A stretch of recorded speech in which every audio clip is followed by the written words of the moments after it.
शास्त्रों वाली सास। कल की टिकट मत कटवाइएगा, कल बहुत बड़ी अमावस्या है। अरे यार, हम बनारस जा रहे हैं, देवनागरी। अरे जो भी हो उससे क्या है, जा तो रहे ना शहर के बाहर, बिना मुहूर्त देखे कैसे चले जाते। और तुम्हारे ये शास्त्र मुझे अब तक समझ में नहीं आया। भगवान, क्या होता अगर हम चले जाते। ऊपर से बहू पहली बार कहीं जा रही है। अरे क्या होता, कुछ नहीं होता। आप तो रहने ही दीजिए, भगवान ने बचा लिया। बस ऐसे ही मुझे और मेरे परिवार को बचाए रखना प्रभु।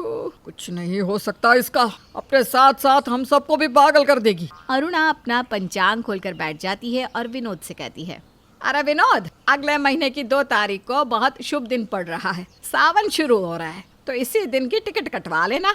ठीक है माँ, मैं करवा लूंगा। विनोद टिकट कटवाने के लिए घर से जाने लगता है। तभी अरुणा कहती है, अरे रुक रुक, अभी रुक जा, 10 मिनट के बाद निकलना, अभी राहु काल है। ए बहू, एक ग्लास चाय तो बना दे मेरे लिए। अरे ये मुंह क्या बना रहा है, उठना मत 10 मिनट तक यहाँ से, मेरी नजरें सब जगह है।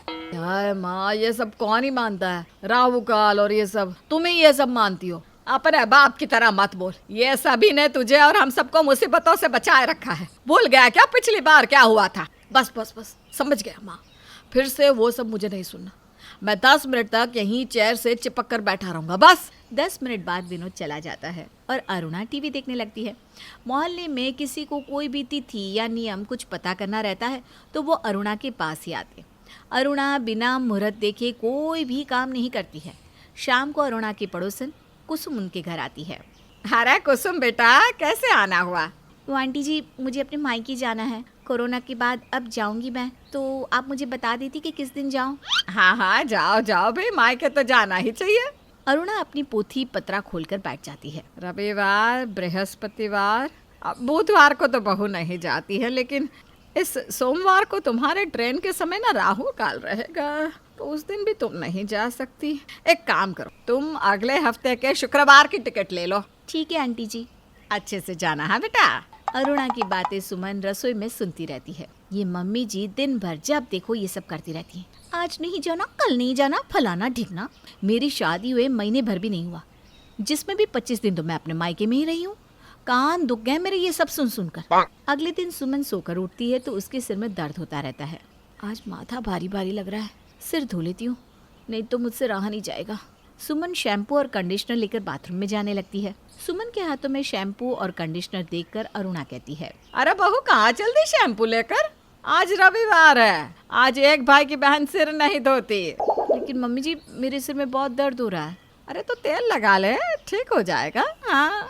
सुमन गुस्से में अपने कमरे में चली जाती है और विनोद से कहती है, ये सब क्या ड्रामा है? पहले तुम्हारी माँ ने मुझे 1 महीने मेरे मायके ये बोलकर छोड़ दिया कि तारा लगा है, बहू नहीं आती। मुझे लगा कि ये सब यहीं तक ठीक है, लेकिन अब ये सब नहाने धोने में कौन देखता है? अब मैं क्या करूँ, मैं तो खुद ही परेशान हूँ, लेकिन इस घर में माँ की बात कोई नहीं टाल सकता। दिन बीतने लगते हैं और बृहस्पतिवार का दिन आ जाता है। सुमन विनोद के कपड़े लेकर डुबाने लगती है। सुमन को कपड़े डुबाता देखकर अरुणा की आंखें बड़ी छोटी होने लगती है। आजकल की लड़कियां कुछ पता ही नहीं होता है। अरे बहू, कपड़े डुबा दी हो, लेकिन धोना नहीं है। आज बृहस्पतिवार है, इस दिन कपड़ा धोने से शरीर में पीड़ा आती है। आज कपड़े नहीं धुलेंगे। आज कपड़े नहीं धुलेंगे तो ये क्या पहनेंगे? अरे मेरे बेटे के पास कपड़ों की कमी नहीं है, उसके कपड़े नहीं धुलेंगे मतलब नहीं धुलेंगे आज। सुमन कपड़े पटक कर रसोई में चली जाती है और लहसुन प्याज काट कर आलू दम की सब्जी बनाती है। दोपहर में सुमन सबको खाना परोसती है। खाने में प्याज की खुशबू आते ही अरुणा थाली पर से उठ जाती है। अरे अरे अरे अरे, धर्म भ्रष्ट हो गया। क्या हो गया मम्मी जी? बहुत सच सच बता, तूने इसमें प्याज लहसुन डाला है ना? हाँ डाला है, तो उससे क्या? नहीं डालूंगी तो खाना अच्छा कैसे बनेगा? अरे थर्सडे, सैटरडे और ट्यूसडे को हमारे यहाँ लहसुन प्याज नहीं बनाते। अरुणा सारा खाना फेंक देती है और कामवाली से पूरे रसोई की साफ सफाई करवा कर पूरे घर में गंगा जल छिड़कती है। ये सब क्या हो रहा है? सब भूखे बैठे हैं और मम्मी जी घर की सफाई में लगी हैं। कान खोल कर सुन ले बहू, मेरे घर में मंगलवार, गुरुवार और शनिवार लहसुन प्याज नहीं बनेगा। तुझे नहीं मानना तो अपने घर वापस चली जा, लेकिन मेरे घर में यही नियम चलेगा। माँ शांत हो जाओ, मैं बाहर से खाना ऑर्डर कर रहा हूँ। विनोद बिना लहसुन प्याज के खाना ऑर्डर करता है और फिर सब खाते हैं। अपने कमरे में जाकर सुमन विनोद से कहती है, पूरी दुनिया से अलग गोरी तेरी ससुराल है। ऐसे घर में तो लोगों का दम ही घुट जाए। मुझसे रहा नहीं जाएगा यहाँ। अरे अभी तुम नई नहीं हो ना, रहते रहते तुम्हें आदत हो जाएगी। आदत जब तक होगी तब तक मैं चल बसूंगी। सुमन अपनी दोस्त प्रिया को फोन करके सब कुछ बताती है और प्रिया कहती है, तेरी तो लग गई। मैं तो अपने ससुराल में बड़े मजे से रहती हूँ, जब जो करना है वही करती हूँ। अरे पर मैं क्या करूँ, बता ना। करना क्या है, अपने असली रंग में आ जा। कुछ ऐसा कर जिससे तेरी सास खुद ही इन सब से परेशान हो जाए। सुमन अब दिन भर यही सोचती रहती है कि ऐसा क्या किया जाए जिससे उसकी सास की बुद्धि ठीक हो जाए।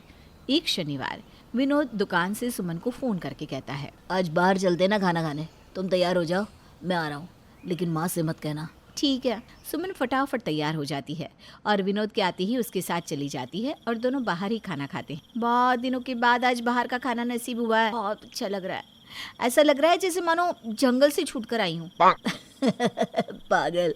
हाँ, तुम्हारी माँ ने ही मुझे पागल कर दिया है। खुशी खुशी में दोनों ये भूल जाते हैं कि आज शनिवार है और सुमन कुछ सामान खरीद लेती है। फिर दोनों घर आ जाते हैं। नया सामान दोनों के हाथ में देखकर अरुणा कहती है, बर्बाद करके ही मानोगे तुम दोनों। शनिवार के दिन काला छाता लिया है, काले कपड़े। अरे ये सब अभी क्या भी वापस करके आओ।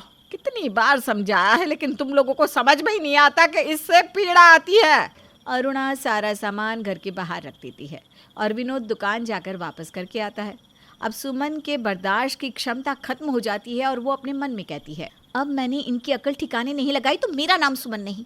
अगले दिन सुमन सुबह सुबह जल्दी उठ जाती है और बिना नहाए धोए रसोई में चली जाती है। आज घर में पोछा नहीं लगा है और बहू भी बड़ी अजीब सी लग रही है।